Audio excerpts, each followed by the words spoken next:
Bismillahirrahmanirrahim. Bismillahirrahmanirrahim. Assalamualaikum warahmatullahi wabarakatuh. Alhamdulillahirrabbilalamin. Wassalatu wassalamu ala ashrafil anbiya wal mursalin wa ala alihi wa sahbihi ajma'in, amma ba'du. Yang terhormat kepada Bapak Arif Nasrullah LCM Hum selaku dosen pendidikan agama Islam Universitas Mataram, dan salam sejahtera saya ucapkan kepada teman-teman semuanya. Semoga kita semua selalu dilimpahkan nikmat kesehatan oleh Allah Subhanahu wa taala. Amin amin ya rabbal alamin. Sebelumnya perkenalkan, nama saya Riani Zati. Saya mahasiswi Ilmu Komunikasi Universitas Mataram. Di video ini saya akan memberikan presentasi untuk memenuhi tugas mata kuliah Ilmu Pendidikan Agama Islam dengan tema wudhu dan sholat, di mana kita akan membahas masing-masing tentang pengertian, syarat, rukun, dan hal-hal yang membatalkan wudhu maupun sholat menurut 4 mazhab, yakni mazhab Hanafiyah, mazhab Malikiyah, mazhab Syafi'iyah, dan mazhab Hanbaliyah. Baik, kita mulai yang pertama, yaitu tentang wudhu. Wudhu secara bahasa berarti bersih, sedangkan menurut syara ialah membersihkan badan dari kotoran atau hadas kecil. Adapun syarat wudhu yaitu yang pertama, beragama Islam, tamyiz atau dapat membedakan baik dan buruk, bersih dari haid dan nifas, bersih dari sesuatu yang dapat mencegah basuhan air ke kulit seperti kutek, cat, dan sebagainya, bersih dari sesuatu yang dapat merubah air seperti za'faran. Mengetahui rukun wudhu tidak meyakini bahwa rukun wudhu tersebut merupakan sesuatu yang sunnah. Air yang digunakan suci masuk waktu sholat. Dimaksudkan bagi orang yang selalu berhadas, misalnya orang yang terkena istihadah. Dan yang terakhir, berulang-ulang, juga berlaku bagi orang yang selalu berhadas. Rukun wudhu.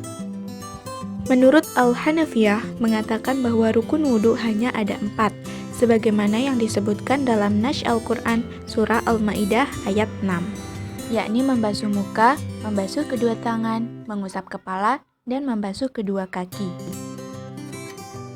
Sedangkan menurut Al-Malikiyah, rukun wudhu ada 7, dengan menambahkan keharusan niat, mualat, yaitu bergegas mengusap bagian wudhu lainnya agar bagian wudhu yang telah dibasuh tidak kering, serta menambahkan kewajiban ad-dalk, yaitu menggosok anggota wudhu. Sebab menurut Al-Malikiyah, sekedar mengguyur anggota wudhu dengan air masih belum bermakna mencuci atau membasuh. Adapun menurut Asy-Syafi'iyah, rukun wudhu ada 6, dengan menambahi niat dan tertib, yaitu kewajiban untuk melakukan pembasuhan dan usapan dengan urut, tidak boleh terbolak-balik. Sementara menurut Al-Hanabilah, rukun wudhu ada 7, dengan mengharuskan niat, tertib, dan mualat. Hal-hal yang membatalkan wudhu.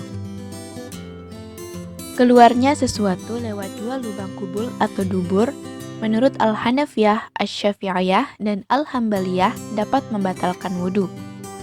Sementara menurut Al-Malikiyah, keluar sesuatu yang tidak lazim seperti batu, darah, atau nanah tidak membatalkan wudhu jika sesuatu tersebut terbentuk di dalam usus. Tidur yang bukan dalam posisi tamakun atau tidak memungkinkan keluar sesuatu dari dubur. Menurut Al-Hanabilah, tidur membatalkan wudhu secara mutlak. Menurut Al-Malikiyah, tidur pulas dapat membatalkan wudhu baik tamakun atau tidak, sementara tidur ringan tidak membatalkan wudhu. Hilang akal karena mabuk, tidur, atau sakit. Menurut keempat mazhab, hal tersebut dapat membatalkan wudhu.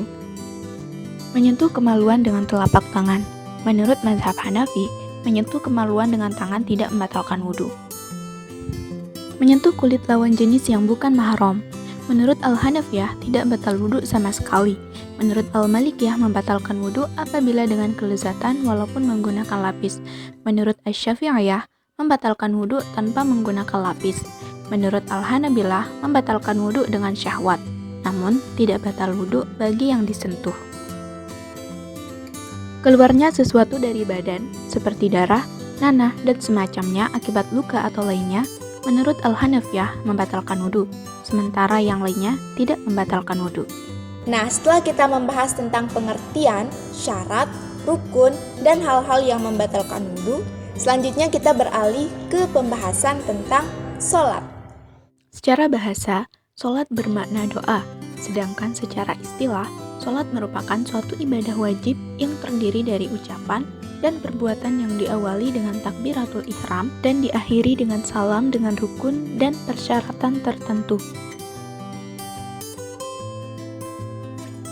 Adapun syarat sholat adalah hal-hal yang harus dipenuhi sebelum sholat ditunaikan, yakni beragama Islam, balik, berakal sehat, suci dari hadas dan najis, menutup aurat, menghadap kiblat, masuk waktu sholat, mengetahui sholat fardu dan sholat sunnah, tidak meyakini bahwa yang fardu itu sunat, dan menjauhi semua yang membatalkan wudhu dan yang membatalkan sholat.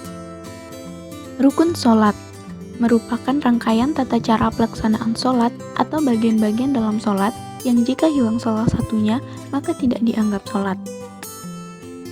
Dalam masalah ini, para ulama 4 mazhab berbeda pendapat dalam jumlah rukun sholat dan perkara apa saja yang termasuk rukun sholat. Mazhab Hanafiyah menyatakan rukun sholat ada 6, sedangkan Malikiyah memiliki 14 rukun sholat, dan Syafi'iyah menyatakan rukun sholat ada 13.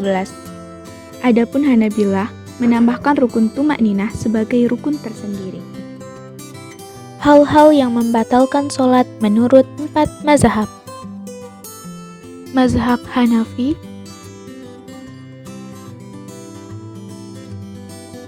mazhab Maliki,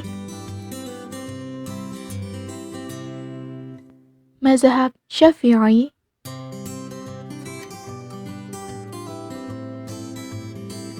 dan mazhab Hambali.